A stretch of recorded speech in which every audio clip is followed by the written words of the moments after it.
ETV news కు స్వాగతం. ముఖ్యాంశాలు. ఏపీలో ఎన్నికల అనంతర హింసపై ఈసీకి సీఈఓ నివేదిక. ఏడీజీ స్థాయి అధికారి నేతృత్వంలో సిట్ ఏర్పాటు.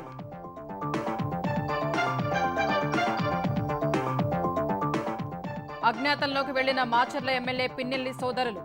గృహ నిర్బంధం నుంచి పారిపోవడంపై తెలుగుదేశం అనుమానాలు. జమ్మలమడుగులో పోలీసుల ముందస్తు జాగ్రత్తలు. హైదరాబాద్ బనగానపల్లెకు ప్రధాన పార్టీల అభ్యర్థుల తరలింపు. ఆంధ్రప్రదేశ్లో ఈ ఆఫీస్ అప్గ్రేడేషన్ వాయిదా వేసిన ఈసీ. తదుపరి షెడ్యూల్ తర్వాత వెల్లడిస్తామని ఎన్ఐసీ ప్రకటన. రేపు తెలంగాణ కేబినెట్ భేటీ. పునర్విభజన పెండింగ్ అంశాలు, రుణమాఫీ, మేడిగడ్డ మరమ్మతుపై చర్చించే అవకాశాలు.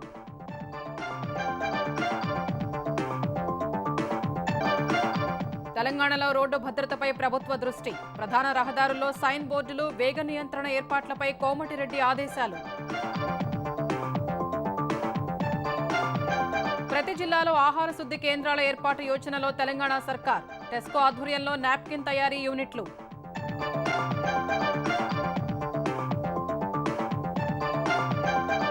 మరో 10 ఏళ్లు మోదీనే ప్రధానిగా ఉంటారన్న రాజ్నాథ్. పదవీ విరమణపై ఆలోచన కూడా చేయలేదని స్పష్టీకరణ.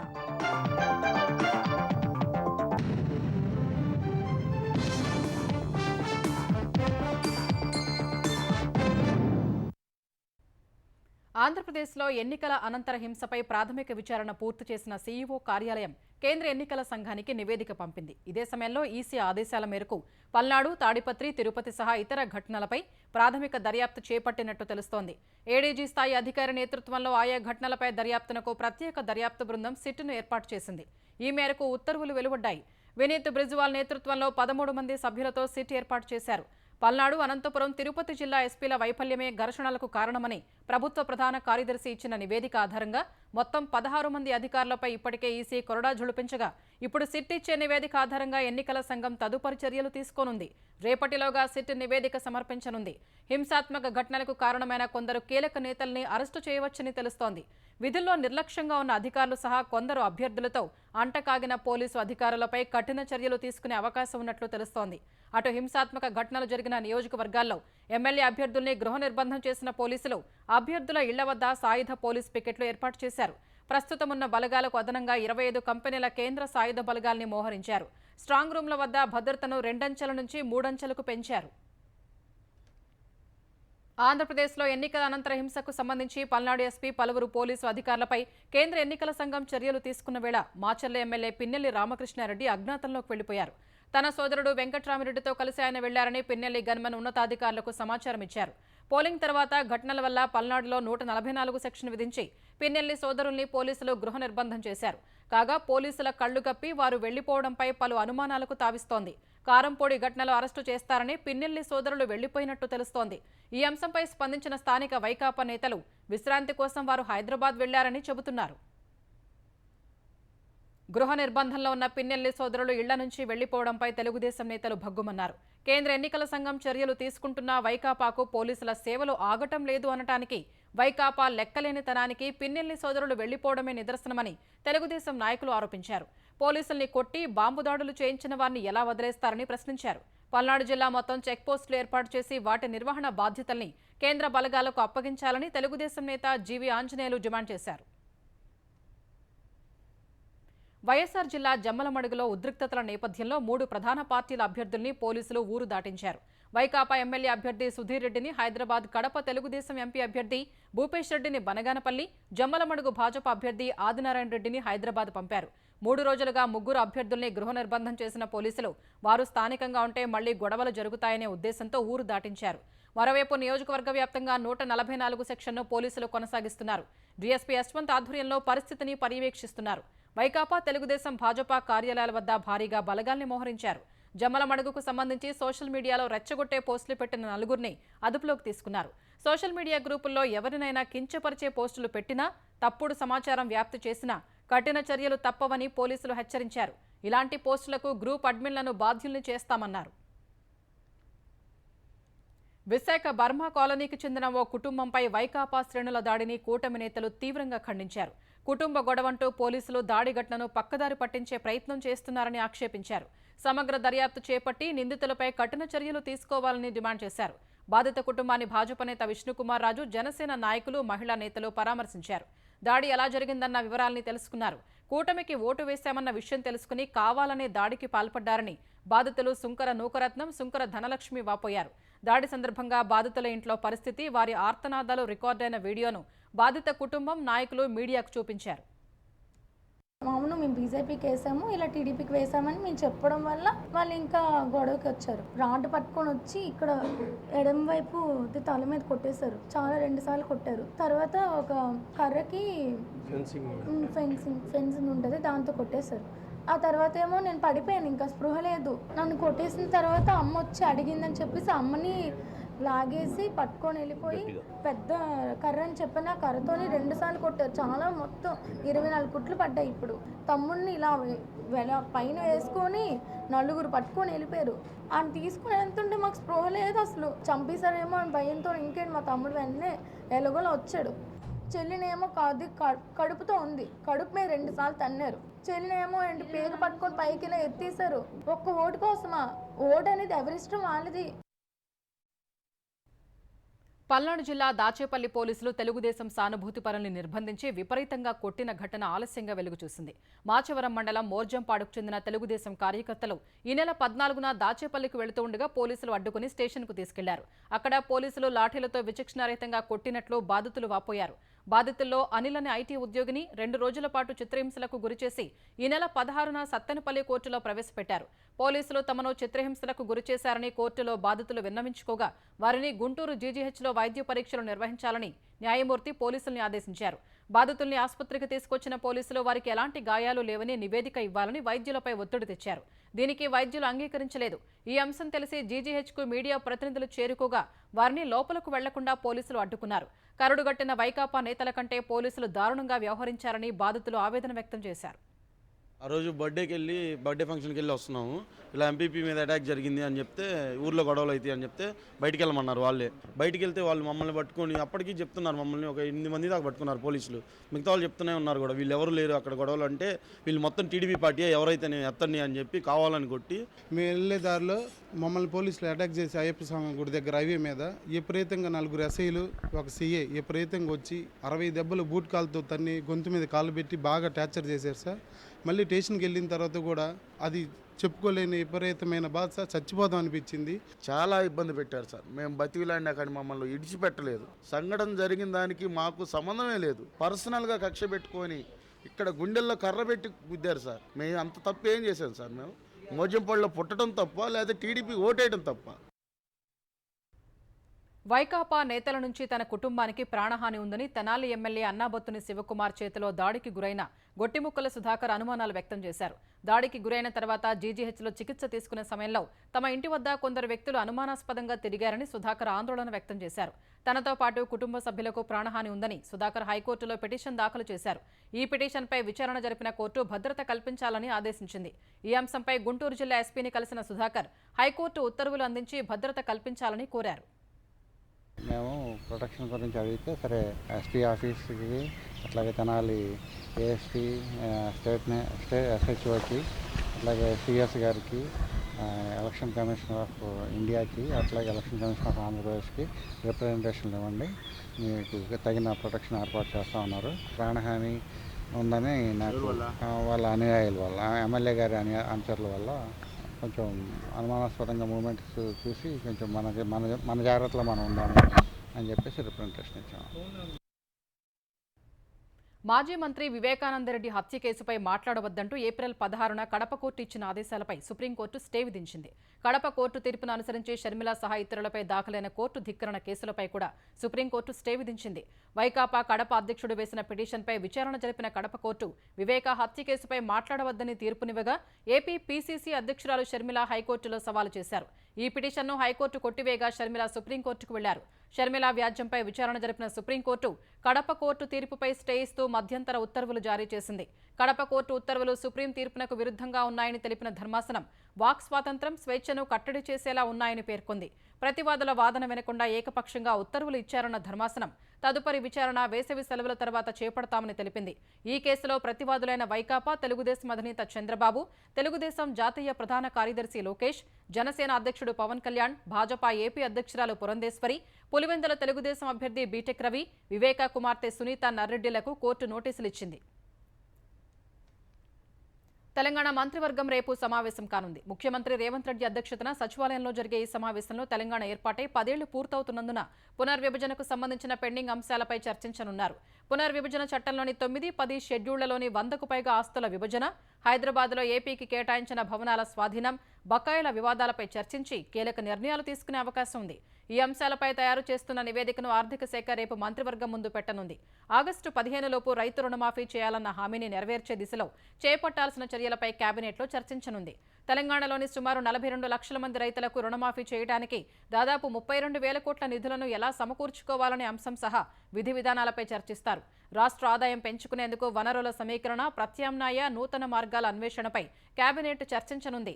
ధాన్యం కొనుగోళ్లు, అకాల వర్షాలకు తడిసిన ధాన్యం, ఖరీఫ్లో విత్తనాలు, ఎరువుల కొరత లేకుండా చేపట్టాల్సిన చర్యలపై చర్చించనుంది. మేడిగడ్డ, అన్నారం బ్యారేజీలపై జాతీయ డ్యామ్ సేఫ్టీ అథారిటీ సమర్పించిన మధ్యంతర నివేదికలపై చర్చించి మరమ్మతులపై ఏం చేయాలో నిర్ణయాలు తీసుకునే అవకాశం ఉంది.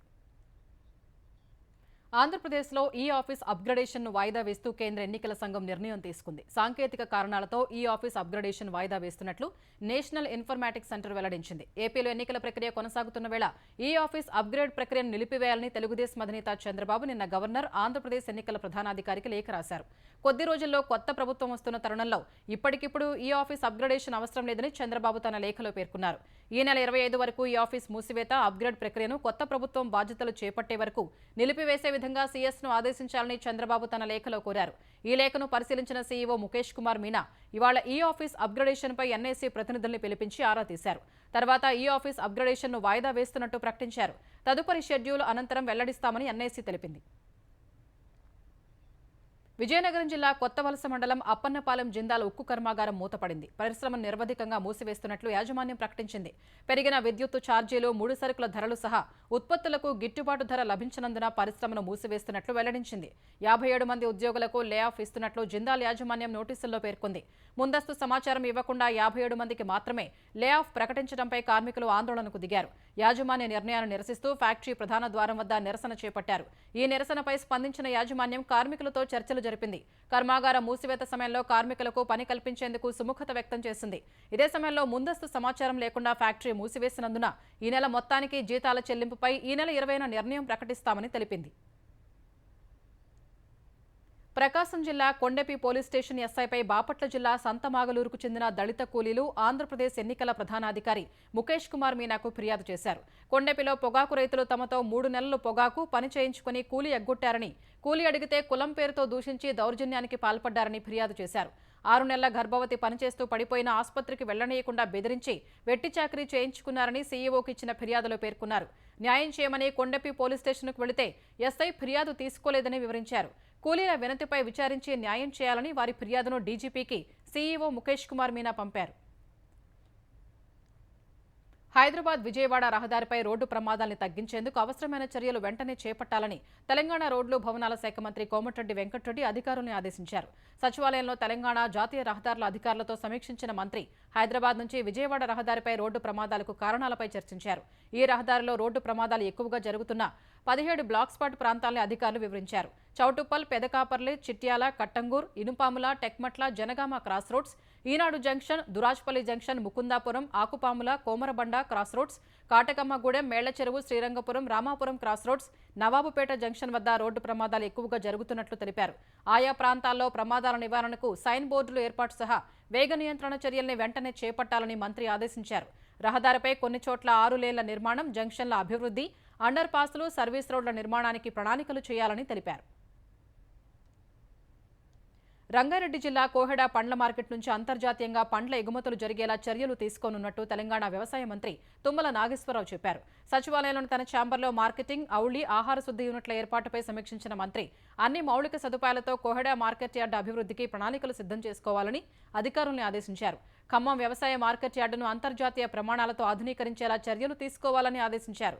మార్కెటింగ్, గిడ్డంగుల సంస్థ గోదాములపై సౌరశక్తి ప్యానెల్స్ ఏర్పాటు దిశగా చర్యలు తీసుకుంటున్నట్టు తెలిపారు. అకాల వర్షాలకు రైతులు పంట నష్టపోకుండా ప్రతి జిల్లాలో ఆహార శుద్ధి కేంద్రాలు ఏర్పాటు చేయాలని అధికారులకు సూచించారు. తెలంగాణ రాష్ట్ర చేనేత సహకార సంఘం టెస్కో సంస్థ ద్వారా బుగ్గపాడు మెగా టెక్స్టైల్ పార్కులో శానిటరీ నాప్కిన్ తయారీ యూనిట్లు ఏర్పాటు చేయనున్నట్టు తెలిపారు. వచ్చే నెలలోనే పరిశ్రమలు ప్రారంభించేందుకు చర్యలు తీసుకుంటున్నట్టు తుమ్మల పేర్కొన్నారు. సీఎం రేవంత్ రెడ్డి చిరు ఉద్యోగుల సమస్యలపై దృష్టి సారించి పెండింగ్లో ఉన్న బిల్లుల్ని విడుదల చేయాలని తెలంగాణ 4వ తరగతి ఉద్యోగుల సంఘం కోరింది. తమ సమస్యలపై అధికారులను ఆదేశించిన మాదిరిగానే అమలులో కూడా శ్రద్ధ చూపాలని విజ్ఞప్తి చేసింది. తమ సమస్యల్ని గత ప్రభుత్వం ఏనాడు పట్టించుకోలేదని ఉద్యోగుల సంఘం ప్రధాన కార్యదర్శి గంగాధర్ వాపోయారు. ప్రస్తుతం ఆంధ్రప్రదేశ్లో పనిచేస్తున్న తెలంగాణకు చెందిన 100 మంది 4వ తరగతి ఉద్యోగుల్ని స్వరాష్ట్రానికి తీసుకురావాలని అభ్యర్థించారు. పెండింగ్ ఉన్న సమస్యలు అయ్యా మాకు 4 డిఏలు పెండింగ్ లో ఉన్నాయి. అంతేకాకుండా మరి మా యొక్క చిన్న ఉద్యోగులం సార్, మా యొక్క మెడికల్ బిల్లులు, తర్వాత జీపే బిల్లులు పెండింగ్ ఉన్నాయి సార్. అవి పాస్ చేయడం కోసం సహకరించవలసిందిగా కోరుతూ ధన్యవాదాలు తెలియజేస్తూ. తెలంగాణలో అకాల వర్షాలు అన్నదాతల పాలట శాపంగా మారాయి. ఈదురుగాలుతో కూడిన వానలకు చేతికొచ్చే దశలో ఉన్న వరి పైరు నేలవాలింది. కొనుగోళ్ల కేంద్రాల్లో అమ్మకానికి తెచ్చిన ధాన్యం తడిసి ముద్దైంది. వరంగల్ జిల్లాలో అకాల వర్షాలకు కొనుగోలు కేంద్రాల్లో ధాన్యం తడిసింది. వర్ధన్నపేట మండలం ఇల్లందు మార్కెట్ పరకాల వ్యవసాయ మార్కెట్లో ధాన్యం తడిసిపోయింది. భూపాలపల్లి నియోజకవర్గంలో కోతలు పూర్తయ్యే సమయంలో వచ్చిన వానలతో వరి నేలవాలింది. జగిత్యాల జిల్లా మెట్టపల్లి వ్యవసాయ మార్కెట్ యార్డులో ధాన్యం తడిసింది. భూపాలపల్లి జిల్లా కాటారం, మహదేవపూర్, మల్హర్, పలిమెల, కాటారం మండలాల్లో వడగండ్ల వాన రైతుల్ని నిండా ముంచింది. కొనుగోలు కేంద్రాల్లో పోసిన ధాన్యం కొట్టుకుపోయింది. మహబూబాబాద్, ములుగు జిల్లాల్లో భారీ వర్షాలకు భారీగా పంట నష్టం సంభవించింది. కేంద్రాలకు ధాన్యం తెచ్చి నెల రోజులవుతున్నా కొనుగోలు చేయనందునే నష్టపోయామని రామాయంపేటలో రైతులు రోడ్డుపై బైఠాయించారు. ఆంధ్రప్రదేశ్లో అధిక ఉష్ణోగ్రతలతో అల్లాడిన ప్రజలకు కాస్త ఉపశమనం లభించింది. పలు జిల్లాల్లో మోస్తరు నుంచి భారీ వర్షాలు కురిశాయి. అల్పపీడన ద్రోణి ప్రభావంతో బాపట్ల జిల్లా వ్యాప్తంగా వర్షం కురిసింది. శ్రీ సత్యసాయి జిల్లా మడకసిరలో కురిసిన జోరు వానకు రహదారులన్నీ జలమయమయ్యాయి. కదిరి నియోజకవర్గంలోని 6 మండలాల్లో మోస్తరు వానలు కురవగా అనంతపురం జిల్లాలో ఉరవకొండ, వజ్రకరూరు ప్రాంతాల్లో ఉరుములు, మెరుపులతో కూడిన భారీ వర్షం పడింది. తిరుమలలో శ్రీవారి దర్శనం కోసం భక్తులు పోటెత్తారు. వేసవి సెలవుల్లో భక్తులు పెద్ద సంఖ్యలో వస్తూ ఉండడంతో తిరుమల భక్తజన సంద్రమైంది. సామాన్య భక్తులకు దర్శన సమయం 24 గంటలు పడుతోంది. వైకుంఠం క్యూ కాంప్లెక్స్లోని అన్ని కంపార్ట్మెంట్లు, నారాయణగిరి ఉద్యానవనంలోని షెడ్లు, ఔటర్ రింగ్ రోడ్లో 3 కిలోమీటర్ల మేర క్యూలను కనిపిస్తోంది. భక్తులకు ఇబ్బందులు తలెత్తకుండా తాగునీరు, అల్పాహారం ఎప్పటికప్పుడు తిరుమల తిరుపతి దేవస్థానం అందిస్తోంది.